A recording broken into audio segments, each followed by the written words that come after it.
اسرائیل کی جو سب سے بڑا آرٹ ہے وہ بیسکلی سیویلینز کو ٹارگٹ کرنا ہے. پہلے جو ڈیڈ لائنز ہوتی ہیں پریزیڈنٹ ٹرمپ کی, وہ ڈیڈ لائنز کو انہوں نے جوتی کی نوک پر رکھا. پریزیڈنٹ ٹرمپ صاحب تو کسی ایک بات پر کھڑے نہیں ہو رہے, اس لیے جے ڈی وینس صاحب کہہ رہے ہیں کہ اے جناب ایک آیا ہے اس غلطی تو اس کام کو جو ہے وائنڈ اپ کرائیں. میں یہ کہہ رہا ہوں کہ قاسم کی بابا چور ہے. اوکے, قاسم کی بابا چور ہے. السلام علیکم ویورز, آپ دیکھ رہے ہیں آزاد سیاست, میں ہوں نوشین طارق. ویورز, جہاں جیو پالیٹکس میں جو ہے وہ امن اور مذاکرات کی باتیں ہو رہی تھیں, ایک بار پھر جو ہے وہ کشیدگی بڑھ گئی ہے اور اب کہا جا رہا ہے کہ شاید یہ مذاکرات ناکام ہو گئے ہیں. کیا ایسا واقعی ہے؟ اور جو ڈونلڈ ٹرمپ کا خطاب ہے اس سے کیا اشارہ ملتا ہے, اور جو امریکہ خطے میں کرنے جا رہا ہے وہ کس چیز کی پیشن گوئی ہے؟ اور ان تمام انسائٹ پر ہم بات کریں گے. میرے ساتھ موجود ہوں گے سینئر صحافی تجزیہ کار ایوب خان صاحب. السلام علیکم. وعلیکم السلام, خیریت سے ہیں آپ؟ میں ٹھیک. پریزیڈنٹ ٹرمپ صاحب تو آج کل طنز کر رہے ہیں فرانسیسی صدر کے اوپر. جناب انہوں نے کہہ دیا کہ تھپڑ جس کی علیہ اس کو مارتی ہے, اس قسم کی باتیں کر رہے ہیں. ٹرمپ صاحب خیر اپنے بیانات کی وجہ سے مجھے لگتا ہے دنیا کی ہسٹری میں ایک نام لکھوائیں گے. مطلب بڑا ہی ذلیل کر رہے ہیں یار. ہاں, لیکن کل یورپین کو نیٹو کنٹریز کے ساتھ جس طرح کا رویہ انہوں نے رکھ لیا ہے, وہ رویہ بڑا ہی دلچسپ ہے. اور انٹرسٹنگ بات یہ ہے کہ نیٹو کنٹریز بھی آگے سے پریزیڈنٹ ٹرمپ کی جو خواہشات ہیں اس کے اوپر عمل درآمد کرتے ہوئے دکھائی نہیں دے رہی. اور اچھی بات میں نے دیکھی ہے ای یو کنٹریز کے اندر کہ انہوں نے اپنے ملکی مفاد کو ترجیح دی ہے. انہوں نے پریزیڈنٹ ٹرمپ کی جو دھمکیاں ہیں یا ان کی بیانات ہیں ان سے کوئی اثر نہیں لیا.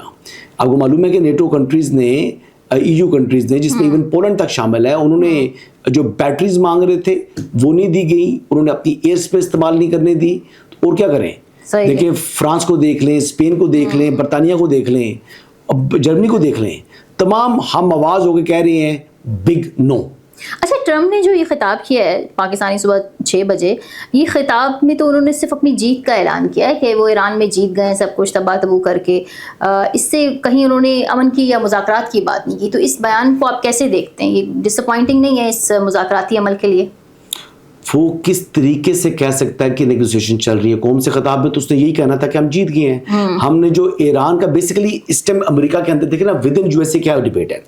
ڈبیٹ یہ ہے کہ یہ امریکہ کی جنگ نہیں تھی, امریکہ کے لیے ایران خطرہ نہیں تھا, اور اس خطرے کے نہ ہونے کے باوجود اسرائیل کا بغل بچہ بن کے امریکہ حملہ آور ہو گیا ایران کے اوپر.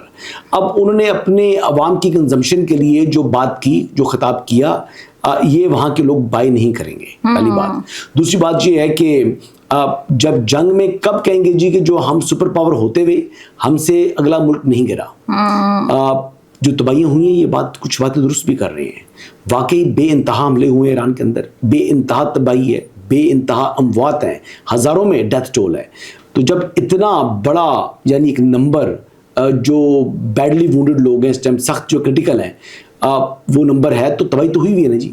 یہاں تک کہ انفراسٹرکچر جو سویلین انفراسٹرکچر ہے اس کو ٹارگٹ کر رہا ہے اسرائیل. دیکھیں نا, اسرائیل کی جو سب سے بڑا آرٹ ہے وہ بیسکلی سیویلینز کو ٹارگٹ کرنا ہے. وہ غزہ کے اندر بھی 2 سال یہی کرتا رہا, اور اب اس نے ایران میں بھی یہی روش اپنائی ہوئی ہے. لیکن بہرحال ریٹیلیشن ایران کی جانب سے ہوتی ہے, اور پھر تل ابیب کے اندر بھی جو ہے وہ قہر بن کے ٹوٹتا ہے اور خاصا نقصان ہوتا ہے. لیکن اگر بات کی جائے تو 100 مسائل کے اندر سے 2 مسائل ہی جا کے لگتے ہیں ایران کے اندر, اسرائیل کے اندر. اچھا, ایران کے جو صدر تھے انہوں نے امریکی عوام کے لیے کھلا خط لکھ دیا جس میں انہوں نے کہا کہ جی ایران امریکہ کی عوام کے ساتھ وہ نہیں ہے, اس کو خطرہ نہ سمجھا جائے, ہم نے کبھی جنگ کی نہیں. اس طرح کے ان کے کچھ بیانات تھے جو میرا خیال سے ڈونلڈ ٹرمپ کے بیان کے خطاب کے اگینسٹ ہیں. اس کے بعد ہم نے یہ بھی دیکھا کہ ایران نے پہلے دھمکی دی تھی کہ امریکی کمپنیوں کو ٹارگٹ کرے گا. کل ایران کا جو ہے وہ امیزون بحرین پر حملہ بھی ہوا, امیزون کے آفس پر. اب اس چیز کو آپ کیسے دیکھتے ہیں؟ دونوں طرف سے اگر کشیدگی تو بڑھتی رہی تو پھر امن مذاکرات تو خواب ہی رہ جائیں گے. بات تو یہ کہہ رہے ہیں نا کہ جی ہم سیویلینز کو ٹارگٹ نہیں کر رہے, لیکن موسٹلی اگر جی سی سی کنٹریز میں دیکھ لیں جو ایران کی جانب سے حملے ہوتے ہیں وہ کہاں ہو رہے ہیں؟ وہ کو ہوٹلز ہیں, کو کیا چیز ہے, تو حملے تو ہو رہے ہیں سیویلینز کے اوپر, لیکن انٹینسٹی وہ نہیں ہے جو کہ اسرائیل کے حملے ہو رہے ہیں. وہ جس طرح فارمیسی کی فیکٹری کو مطلب انہوں نے ٹارگٹ کیا جی اسرائیل نے ایران کے اندر, آپ کو فارمیسی کی فیکٹری کو. تو یہ چیزیں اب دیکھیں, بات سمپل سی یہ ہے کہ کچھ چیزیں ایسی ہیں جس کے بارے میں ہمارے پاس علم نہیں ہے. اس وقت اگر یہ جنگ جو ہے یہ لمبی ہوتی ہے تو ایران کے پاس کتنے سٹاکس پڑے ہوئے ہیں, کتنے ان کے پاس میزائل ہیں, کیا ان کی کیپیسٹی ہے, لانچر کتنے ان کے پاس موجود ہیں, یہ تمام چیزیں دیکھنی ہیں. لیکن دونوں اطراف اپنی طرف سے کوئی لچک ظاہر نہیں کر رہے. لیکن میں اس کے باوجود پر امید ہوں کہ اب مذاکرات کی میز کے اوپر دونوں آئیں گے, کیونکہ دونوں اب ایک دوسرے سے جان چھڑانا چاہ رہے ہیں. دونوں ایک دوسرے سے جان چھڑانا چاہ رہے ہیں. دونوں کہہ رہے ہیں کہ میں تمہیں دیکھ لوں گا, میں تمہیں دیکھ لوں گا. دو بندے لڑائی ہوتی ہے, کہتے ہیں میں تمہیں دیکھ لوں گا. وہ باتیں کر رہے ہوتے ہیں لیکن مارتے ایک دوسرے کو کم ہے. یہ ایک دو مکے مارنے کے بعد بیچ میں کچھ چھوڑنے کے لیے تو ویسے دور ہو جائے گا, اچھا بس ٹھیک ہے میں تمہاری وجہ سے, ورنہ میں نے چھوڑنا نہیں تھا. تو وہ دونوں کا یہی سسٹم ہے. اچھا لیکن حسن مارکیٹ میں ایک اور تھیوری بھی تو ہے نا کہ وہ تمہاری وجہ سے جو ہے نا وہ امید ہوں کہ پاکستان, چین اور یہ ممالک کو کہیں گے یہ لوگ کہ بھی آپ کی وجہ سے ہم نے یہ کیا ہے. تو کچھ لوگ یہ بھی کہہ رہے ہیں کہ مذاکرات کی آڑ میں امریکہ 2 بڑے زمینی حملوں کا کوئی خفیہ منصوبہ بنا رہا ہے, اس نے وہ اپنی یہ جیسے دیکھیں بات یہ ہے کہ اس ٹائم اگر یہ بات کی جائے تو آپشنز دونوں نے رکھے ہوئے ہیں جنگ کے. جب تک مذاکرات کی میز پر نہیں بیٹھتے تو جنگ تو چل رہی ہے نا. اب یہ اسکیل, اب آگے مذاکرات اگر ناکام ہو جاتے ہیں, اگر وہ باب بند ہو جاتا ہے تو پھر یہ فل اسکیل جو ہے نا اٹیک شروع ہو جائیں گے دوسرے کے اوپر. جب فل اسکیل اٹیک ہوں گے, ابھی فل اسکیل نہیں ہو رہے, پھر فل اسکیل جب اٹیک ہوں گے تو اس میں کس کے کیا ہدف ہوں گے اور کس کو کتنا, کس کی کیا اسٹریٹجی ہوگی, یہ تو ہم نے آنے والا وقت ثابت کرے گا. لیکن بظاہر دیکھیں میرے خیال مطابق اس وقت ایران کو مذاکرات کی میز کے اوپر اپنی شرائط کے اوپر اس جنگ بندی اس کو سوٹ کرتی ہے. ایران کی جانب سے موقف یہی ہے کہ وہ جنگ بندی کے لیے تیار ہے, لیکن وہ مستقل طور پر تنازع کا حل چاہتا ہے, اور وہ چاہتا ہے کہ 6 مہینے سال کے بعد دوبارہ ان کے اوپر یہ جنگ مسلط نہ کر دی جائے. یہ پریزیڈنٹ مسعود جو ہیں وہ بھی ان کی بات دیکھ لیں, عباس عراقچی کے اسٹیٹمنٹ دیکھ لیں, یا باقی لوگوں کے پاسداران انقلاب کی جانب سے بھی اسی قسم کی بات آ رہی ہے. اب اگر بات ہم دوسری طرف کر لیں امریکہ کی جانب سے, تو وہ کہتے ہیں جی کہ ہم نے جو ہمارے لیے خطرات موجود تھے ہم ٹارگیٹ اپنے اچیو کر چکے ہیں. تو کوشچن یہ ہے کہ جب ٹارگیٹ آپ کے اچیو ہو چکے ہیں اور تو پھر آپ کا پیچھے مقصد کیا ہے. وہ کہہ رہے ہیں جی ہم اگلے 5-7 سال کے لیے وہ نیوکلیئر انریچمنٹ کا بھی کام نہیں کر سکتے, یورینیم کے انریچمنٹ کا, تو نیوکلیئر بھی ختم ہو چکا ہے. وہ کہہ رہے ہیں جی ہم نے تمام کے تمام ان کے جو میزائل سسٹم ہے فیکٹریاں تباہ کر دی ہیں, تو پیچھے بچا کہ وہ جنگ کیوں کر رہے ہو, پھر جنگ کیوں کر رہے ہو.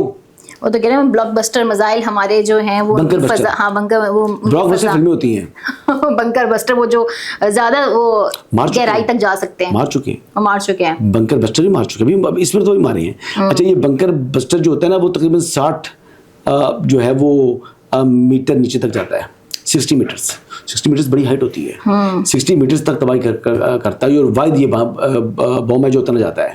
لیکن جو ایران کے میزائل سسٹم ہے اس سے بھی 60 کے 160 کلومیٹر سے بھی نیچے, 160 میٹر سے بھی نیچے ہوگا. اچھا امریکہ نے جو ہے وہ ایک اور اسکیم نکالی ہے, جیسے انہوں نے خامنئی کی اس کے لیے نکالی تھی وہ, کہ وہ 30 لاکھ امریکی ڈالر کا انعام رکھا ہے ان لوگوں کے لیے جو امریکی ایمبیسیز پر یا امریکی کمپنیز پر حملے کی اطلاعات دیں گے.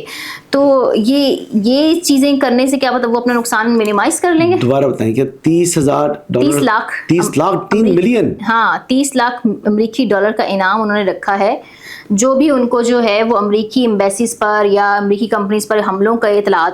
کون سی ایمبیسی پر؟ امریکی ایمبیسیز جو GCC کنٹریز میں ہیں یا اور. اگر یہ اعلان انہوں نے کیا ہے تو آئی ڈونٹ نو اس کے پیچھے کوئی نہ کوئی ریزن ہوگی.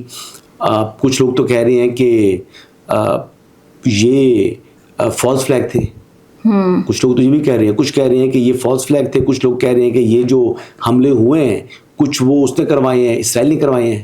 اب آئی ڈونٹ نو کہ اسرائیل نے ڈبل گیم امریکہ کے ساتھ بھی کی نہیں کی, یہ وہ باتیں جو کہ رومرز آ رہی ہے زیادہ, لیکن حقیقت میں یہ بات ہے کہ فالس فلیگ GCC کنٹریز کے خلاف تو اسرائیل نے کیا ہے, اس کے شواہد تو موجود بھی ہیں, کچھ لوگ پکڑے بھی گئے ہیں, لیکن کیا امریکی کے اوپر پھر کس نے کرایا ہے کیا.